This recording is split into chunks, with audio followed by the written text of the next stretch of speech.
इस वीडियो में हम जावा में पैकेजेस कैसे बनते हैं ये समझेंगे। जावा ने खुद की लाइब्रेरीज को भी पैकेजेस में डिवाइड किया हुआ है। java.io पैकेज, उसमें इनपुट आउटपुट से रिलेटेड सारी क्लासेस वहाँ लिखी हुई हैं। java.lang पैकेज, जावा का जो lang पैकेज है डिफ़ॉल्ट पैकेज है, इसे हमें कभी कहीं पे भी स्पेसिफाई नहीं करना पड़ता कि मुझे lang पैकेज यूज़ करना है। अपन पहले दिन से उसमें स्ट्रिंग अरे पास कर रहे हैं मेन मेथड में, वो स्ट्रिंग कहाँ से आ रहा है? lang पैकेज से आ रहा है। तो ऐसे बहुत सारे पैकेज, lang डिफ़ॉल्ट पैकेज है। lang के अलावा जितने पैकेजेस हैं उनको यूज़ करने के लिए इंपोर्ट लिखना पड़ता है। अभी तक हमने किसी भी प्रोग्राम में इंपोर्ट नहीं लिखा क्योंकि हमने lang पैकेज के अलावा कुछ यूज़ ही नहीं किया। तो जावा का पूरा स्ट्रक्चर पैकेजेस में java.awt, java.io, java.net, हर एक स्पेसिफिक टाइप के काम एक अलग पैकेज में किए हुए हैं जावा में। तो अब हम जब प्रोजेक्ट बनाएंगे, हम जब कोडिंग करेंगे, तब हम भी हमारा एक पर्टिकुलर टाइप का काम एक अलग पैकेज में करेंगे। जैसे हमको नेटवर्क कॉल करना है, इंटरनेट पर डेटा लेके जाना है, वहाँ से लाना है, तो उसके लिए हम हमारे प्रोग्राम में एक अलग फोल्डर बना लेंगे। उस फोल्डर में वो सारी फाइलें रखेंगे, तो सब एक साथ क्लब होगा काम। डेटाबेस पे जाना है, तो डेटाबेस से रिलेटेड काम के लिए हम एक अलग फोल्डर बना लेंगे। तो हम उन सबको कैसे ऑर्गेनाइज करेंगे? तो जावा में पैकेजेस बनाए जाते हैं, पैकेजेस में ऑर्गेनाइज किया जाता है। तो पैकेज बनाने के लिए सबसे पहले क्या करना है? हमको कमांड लिखना है पैकेज और पैकेज का नाम। पैकेज का नाम आप कुछ भी रख सकते हो। पैकेज का नाम अपन ने रखा पी, नाम कुछ भी हो सकता है, com.mypack वैसा, तो पैकेज पी रख देना। अब पैकेज में हमको पब्लिक क्लास लिखना है। अगर हम पैकेज बना रहे हैं मतलब ग्लोबल एक्सेसिबिलिटी के लिए बना रहे हैं कि हमने आज एक काम कर दिया, एक पैकेज बना दिया जिसको सभी लोग हर जगह यूज़ कर सकें, तो हम उसके अंदर पब्लिक क्लास लिखते हैं। तो मैं उसमें लिखा पब्लिक क्लास ए। फिर इसमें से क्या क्या एक्सपोज करना है बाहर उनको पब्लिक करिए, बाकी सबको आप मॉडिफायर डिफ़ॉल्ट रखिए या प्राइवेट रखिए। तो यहाँ पे अपन एक वेरिएबल डिक्लेयर कर लेते हैं x। ये जो वेरिएबल हमने इसमें कोई मॉडिफायर नहीं लगाया, मतलब डिफ़ॉल्ट ये पैकेज के बाहर जाएगा ही नहीं। फिर पब्लिक वॉइड m1 फंक्शन लिखा, उसमें कुछ भी XYZ कोड लिख दिया। ये एक सिंपल प्रोग्राम बना है। इस प्रोग्राम में सिर्फ डिफरेंस इतना है कि इसमें हमने पैकेज पी बना दिया है और उसके बाद पब्लिक क्लास लिख के उसमें वेरिएबल्स और फंक्शन डिफाइन किए। अब जब हमने पैकेज बना दिया, पैकेज बनाने के लिए कमांड लिखी, तो उसको सेव कैसे करते हैं? इस प्रोग्राम को सेव करने के लिए आपको पी एक फोल्डर बनाना पड़ेगा। जैसे अभी तक आप इस पूरे प्रोग्राम को, जितने भी प्रोग्राम बना रहे थे, वो आप सी ड्राइव में अपने खुद का नाम का एक फ़ोल्डर बना लिया, वहाँ सेव करते थे। तो अब जैसे मान लीजिए सी ड्राइव में सुनील एक फ़ोल्डर है आपका, तो उस फोल्डर में सेव नहीं होगा। अब आपको पी नाम की एक डायरेक्टरी बनानी पड़ेगी और उसके अंदर ही प्रोग्राम सेव होगा a.java। इसका नाम a.java रखना कंपलसरी है क्योंकि क्लास पब्लिक है। प्रोग्राम हमेशा पब्लिक क्लास के नाम से ही सेव होगा।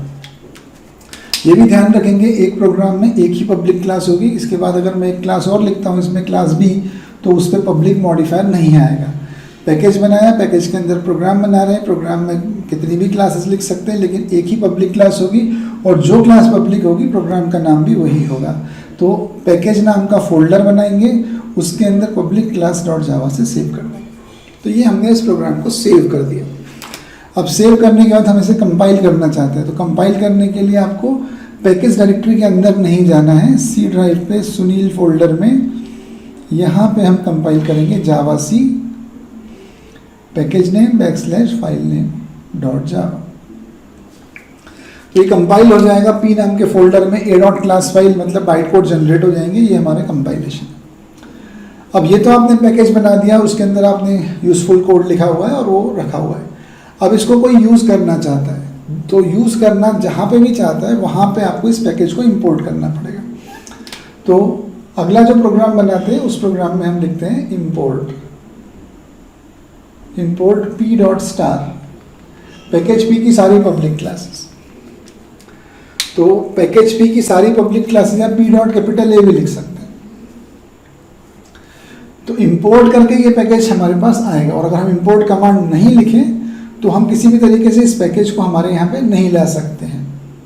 तो मान लीजिए मैंने इंपोर्ट कमांड नहीं लिखी और कहीं और ये प्रोग्राम बना रहे हैं, कहीं और दूसरी जगह पे, सी ड्राइव का सुनील में की जगह पे डी ड्राइव में अनिल डायरेक्टरी में बना रहे हैं। तो हम एक नया क्लास बना रहे हैं, क्लास का नाम रखते हैं बी, उसमें मेन मेथड लिख लेते हैं public static void main string अरे यहाँ पे हम ए क्लास का ऑब्जेक्ट बनाते हैं, ए इज इक्वल टू न्यू ए, और ए क्लास के ऑब्जेक्ट से m1 मेथड कॉल करना। अब ये प्रोग्राम बनाया, इस प्रोग्राम को हम दूसरी डायरेक्टरी में, अगर सेम सीन सुनील में ही सेव कर देंगे, सुनील के अंदर पी में ही सेव कर देंगे, तो पैकेज बनाने का मतलब नहीं, एक पैकेज के अंदर जितने भी प्रोग्राम है वो आपस में यूज़ कर ही सकते हैं एक दूसरे को, तो सेम फोल्डर में तो एक्सेसिबिलिटी होती ही है। हम दूसरी जगह जाए तो डी ड्राइव में अनिल फोल्डर बनाया और वहाँ पे ये प्रोग्राम सेव किया b.java।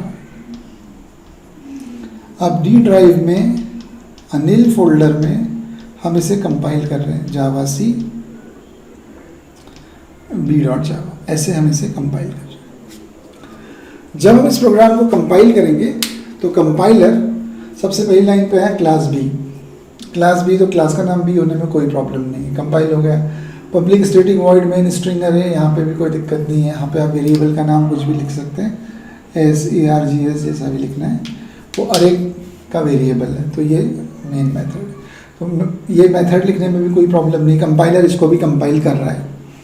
फिर वो आपने लिखा ए इक्वल टू न्यू ए, आप ए क्लास का ऑब्जेक्ट बनाना चाहते हैं, तो जब भी वो किसी क्लास का ऑब्जेक्ट बनाते हो, क्लास को सर्च कहाँ करता है? जैसे आपने बोला कि मुझे ए क्लास का ऑब्जेक्ट बनाना, तो ए क्लास होना चाहिए ना उसका ऑब्जेक्ट बनाने के लिए, तो सर्चिंग किस जगह पे होती है? सर्चिंग सबसे पहले होती है फाइल में।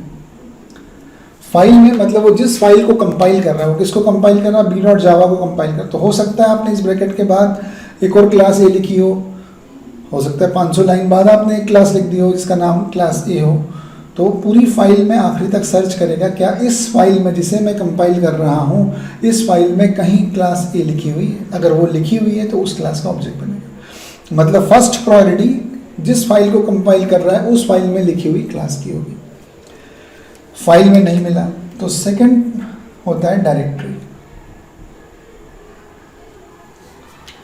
ऐसा ज़रूरी नहीं है कि आपने अब ये बना रहे हैं तो यहीं पे लिखें, आप हो सकता है थोड़ी देर पहले आपने एक क्लास बनाई हो इसी डायरेक्टरी में और उसको कंपाइल कर चुके हो, तो वो डॉट क्लास फाइल अभी अनिल डायरेक्टरी में होगी, तो उस क्लास का भी ऑब्जेक्ट बनाया जा सकता है। तो डायरेक्टरी में सर्च करता है कि क्या इस डायरेक्टरी में जहाँ पे मैं कंपाइल कर रहा हूँ डी ड्राइव में अनिल फोल्डर में, क्या वहाँ पहले से कोई ए डॉट क्लास फाइल पड़ी हुई है? तो अगर डी ड्राइव में अनिल फोल्डर में कोई ए डॉट क्लास फाइल होगी तो उस क्लास का ऑब्जेक्ट बनेगा। तो सेकंड लेवल पे डायरेक्टरी में सर्च होता है। अब डायरेक्टरी में भी अनिल डायरेक्टरी में भी कोई ए डॉट क्लास फाइल नहीं है, मतलब आपने कोई ऐसा प्रोग्राम ए नाम की क्लास बनाई ही नहीं, उसको कंपाइल भी नहीं किया। तो थर्ड लेवल होता है इंपोर्ट। फिर वो देखता है कि क्या प्रोग्राम में कहीं इंपोर्ट कमांड है। अगर प्रोग्राम में कहीं इंपोर्ट कमांड है तो इंपोर्ट कमांड के थ्रू मैं कहीं से दूसरी जगह से ए क्लास ला रहा हूँ और उस क्लास का ऑब्जेक्ट बना रहा हूँ, तो अब वो इंपोर्ट कमांड को सर्च करता है। तो हमारे प्रोग्राम में इंपोर्ट कमांड भी नहीं है। तो अब इंपोर्ट कमांड भी नहीं है, इसका मतलब क्या हो गया कि तीनों जगह फेल हो गया वो। तो ना तो फाइल में, ना डायरेक्टरी में, ना इंपोर्ट कमांड कहीं पे भी नहीं है। इसका मतलब क्या हो गया, ए क्लास है ही नहीं। तो अब इस लाइन पे कंपाइलर एरर दे रहा है, class A not found, class ए नहीं मिल रही। तो अगली लाइन भी कंपाइल नहीं होगी और कंपाइलेशन एरर होगी। तो अब हमें क्या करना पड़ेगा, हमें ए क्लास अवेलेबल करानी पड़ेगी। अभी हम ये समझ गए हैं कि सर्च कैसे होता है, फाइल में, डायरेक्टरी में और इंपोर्ट पे। तो फाइल में मतलब यहाँ पे इसी प्रोग्राम में ए क्लास नहीं लिखी, डायरेक्टरी में भी नहीं लिखी, तो एक तीसरा ऑप्शन है इंपोर्ट, मतलब kहीं और से ले आओ। कहीं और से मतलब वो सी ड्राइव में सुनील में जो पैकेज बनाया है वहाँ से ले आओ। तो हमको यहाँ पे लिखना चाहिए इंपोर्ट p.star, पैकेज पी की सारी फाइल्स इंपोर्ट कर लो। किसी भी प्रोग्राम में अगर आप पैकेज बना रहे हैं तो आपको सिंटेक्स क्या ध्यान रखना है, सबसे पहली लाइन पैकेज होती है, सेकंड लाइन इंपोर्ट होती है और उसके बाद क्लास लिखी जाती है। ये सीक्वेंस चेंज नहीं हो सकता। जैसे इस प्रोग्राम में पैकेज है और क्लास है, तो पहले पैकेज लिखा फिर क्लास लिखी, इंपोर्ट नहीं है कोई दिक्कत। यहाँ पे इंपोर्ट है तो इंपोर्ट और उसके बाद क्लास लिखी। पैकेज भी होता तो पैकेज पहले आता, फिर इंपोर्ट आता, फिर क्लास आती। मतलब सीक्वेंस कैसा है, पैकेज फिर इंपोर्ट फिर क्लास। ये सीक्वेंस चेंज नहीं होगा, सबसे पहले पैकेज नेम ही आता। तो इंपोर्ट p.star, आपने बोला कि पैकेज पी की सारी फाइल्स ले आओ, तो पैकेज पी की सारी फाइल्स में ए भी है और वो पब्लिक भी है, तो ग्लोबल एक्सेसिबिलिटी हो गई। ऐसा सोच के हमने a equal to new A command लिखी और ये कमांड अब कंपाइल होनी चाहिए, क्योंकि सर्चिंग के लेवल में आ गए हम। फाइल में नहीं है, डायरेक्टरी में नहीं है, पर इंपोर्ट कमांड तो है। तो जैसे ही वो इंपोर्ट कमांड देखता है तो उसने देखा कि आप कोई पैकेज इंपोर्ट कर रहे हो। अब वो पैकेज इंपोर्ट कर रहे हो तो पी पैकेज है, पी पैकेज यानी पी एक फोल्डर है। तो अब वो कहाँ सर्च करेगा पी फोल्डर को? सी ड्राइव में, डी ड्राइव में, एफ ड्राइव में, सी में सुनील में, डी के अनिल में, कहाँ सर्च करेगा? वो कहीं भी सर्च नहीं करेगा, वो एक वेरिएबल की वैल्यू पढ़ेगा, उस वेरिएबल को बोलते हैं क्लास पाथ। जैसे ही वो इंपोर्ट देखता है, वो देखता है क्लास पाथ की क्या वैल्यू है, जो क्लास पाथ की वैल्यू है उस जगह जाके पैकेज सर्च करेगा। मतलब ऐसा नहीं कि डायरेक्टरी स्कैन करने लग जाएगा कि कहाँ है पी डायरेक्टरी। तो ऐसे तो हमारे सिस्टम पे 25 जगह पे पी डायरेक्टरी बनी होंगी और उन सभी जगहों पे हो सकता है एक क्लास लिखी हो, तो अभी एम्बिग्यूटी हो जाएगी कि कहाँ से पी क्लास लाऊं। तो ये लाइन लिखने से पहले हमें लिखना पड़ेगा, कंपाइल अभी नहीं कर सकते इसको, पैकेज के प्रोग्राम को कंपाइल करने से पहले लिखेंगे हम set class path. Set class path is equal to वो पाथ बताएंगे जहां से पैकेज लाना है। पैकेज कहाँ पे? सी ड्राइव के सुनील में। सुनील में जाएंगे तो पी मिल ही जाएगा, तो पी तक का पाथ नहीं बताएंगे, पी को पाथ में इंक्लूड नहीं करेंगे, पी तो इंपोर्ट करना है, पी के जस्ट पहले तक सी ड्राइव सुनील। तो set class path is equal to C:\/ Sunil. अब ये क्लास पाथ सेट हो गया, मतलब अब ये सेट हो चुका है कि आप इंपोर्ट कमांड के थ्रू जब जाएंगे तब कहाँ से पैकेज मिलेगा। तो जब फिर से आए, अब की बार कंपाइल करें अपन जावा सी b.java। अब कंपाइल करते हैं तो इंपोर्ट कमांड है, यहाँ पे आ गए, ए इक्वल टू न्यू है, फाइल में नहीं है, डायरेक्टरी में नहीं, इंपोर्ट कमांड के लिए क्लास पाथ। तो सी ड्राइव में सुनील में चले जाओ, वहाँ देखो पी फोल्डर है क्या, तो सी ड्राइव के सुनील में पी है, ठीक है। पी में ए है क्या? ए है। क्लास ए पब्लिक है क्या? बिल्कुल है। तो ए इक्वल टू न्यू है। ये लाइन कंपाइल होने लगी। अब अगली लाइन a.m1, तो क्या ये जो ए क्लास है इसका m1 मेथड पब्लिक है? तो यहाँ एक्सेसिबल, वहाँ से पब्लिक हटा देंगे तो क्लास का ऑब्जेक्ट तो बन जाएगा, मेथड कॉल नहीं होगा। वो पब्लिक भी है, मतलब अब कॉल हो जाएगा। तो हम इतना समझ गए कि हम पैकेज बनाते हैं, तो पैकेज बनाया, पैकेज बनाने के बाद उसमें पब्लिक क्लास लिखी, जो चीज़ें ग्लोबली एक्सेस करानी है उनके ऊपर पब्लिक मॉडिफायर लगाया, फिर उसको पैकेज की डायरेक्टरी बना के उसमें सेव कर दिया। जहाँ पे यूज़ करना है वहाँ पे इंपोर्ट किया और उसको यूज़ किया, लेकिन कंपाइल करने से पहले क्लास पाथ वेरिएबल सेट करेंगे। और क्लास पाथ कहाँ का सेट करेंगे? जहाँ से पैकेज इंपोर्ट करना है, सी ड्राइव में से, सुनील में से। अगर आप इंपोर्ट q.star कर रहे होते, एक और इंपोर्ट होता है, वहाँ से कोई दूसरी जगह से कोई और ला रहे होते, तो क्लास पाथ में सेमीकोलन के बाद एक नाम और लिख देते, एफ ड्राइव में से राजू फोल्डर में से भी लाना है तो F:राजू ऐसा भी लिख लेते। तो दो क्लास पाथ हो जाते हैं। फिर वो पी फोल्डर को भी दोनों जगह ढूंढता और दूसरा जो क्यू इंपोर्ट करते हैं हम वो भी दोनों जगह ढूंढता, जहाँ से मिल जाता वहाँ से ले आता। एम्बिग्यूटी वहाँ भी हो सकती है अगर आप मल्टीपल क्लास पाथ सेट करते हैं। अब ये कंपाइल हो रहा है, इसको रन कर सकते हैं। रन करेंगे, एक क्लास का ऑब्जेक्ट बन जाएगा, m1 कॉल हो जाएगा, XYZ इम्प्लीमेंटेशन चल जाएगा। तो पैकेज कैसे बनाना है वो हम समझ गए। पैकेज को यूज़ कैसे करना है, इंपोर्ट करना है, क्लास पाथ सेट करना है, फिर हम यूज़ कर सकते हैं। जिस भी क्लास को आप पैकेज में इंपोर्ट करके लाएंगे उसका पब्लिक होना ज़रूरी है, अदरवाइज वो पैकेज इंपोर्ट और क्लास पाथ के बाद भी नहीं आएगा। क्लास का ऑब्जेक्ट बन गया, उसके बाद मेंबर लाने हैं तो वो भी मेंबर एक्सेसिबल होने चाहिए। एक्सेसिबल नहीं होंगे तो फिर इंपोर्ट क्लास पाथ कुछ भी काम नहीं करेगा, एक्सेसिबिलिटी तो होना चाहिए। तो यहाँ तक अपन समझ गए कि पैकेज बनाना है तो प्रोग्राम की फर्स्ट लाइन में पैकेज लिखना है, उसमें पैकेज का नाम स्पेसिफाई करना है, उस नाम का फोल्डर बनाना है, प्रोग्राम उसके अंदर से होगा, फिर कंपाइल कर देंगे, दूसरी जगह पे इंपोर्ट कर लेंगे, क्लास पाथ सेट करके कंपाइल करेंगे। इस तरह से पैकेज के प्रोग्राम्स बनते हैं। और जावा की जो लाइब्रेरी होती है उस लाइब्रेरी में बहुत सारे पैकेजेस हैं, उसके लिए हमको क्लास पाथ सेट नहीं करना पड़ता क्योंकि वो सब जावा की लाइब्रेरी में है। ये हमने अलग से बनाया इसलिए इंपोर्ट करा, और इंपोर्ट तो वहाँ भी करना है, क्लास पाथ सेट करना पड़ा। जावा का मैं अगर यहाँ पे इंपोर्ट करूँगा, इंपोर्ट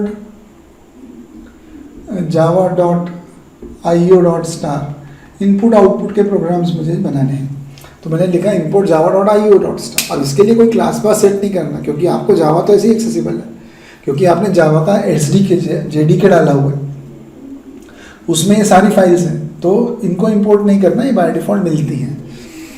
जैसे ये प्रोग्राम है, इस प्रोग्राम में अपन ने कहीं कोई इंपोर्ट कमांड नहीं दी थी, क्योंकि हमने कुछ ऐसा यूज़ ही नहीं किया, सब कुछ हमने बनाया। इसमें हमने कोई इंपोर्ट कमांड सिर्फ इसके लिए दी थी, ये स्ट्रिंग के लिए नहीं दी। स्ट्रिंग लैंग पैकेज में होता है, तो हम import java.lang.star लिख सकते हैं, पर वो lang बाय डिफ़ॉल्ट हर जगह इंपोर्ट होता है, हमें लिखना नहीं पड़ता, इसलिए हम स्ट्रिंग यूज़ कर लेते हैं पर इंपोर्ट नहीं लिखते। तो हमारे प्रोग्राम में हमने दूसरी क्लास यूज़ की पर बिना इंपोर्ट के, हमने एक और क्लास यूज़ की, उसको इंपोर्ट करना पड़ा। पैकेजेस जावा के खुद के जो हैं वो भी हम डिस्कस करेंगे। लैंग पैकेज, उसका यूटिल पैकेज, उसमें जो यूज़फुल क्लासेस हैं, नेटवर्क वाला पैकेज, वो सब हम डिस्कस करेंगे अगले वीडियोज़ में।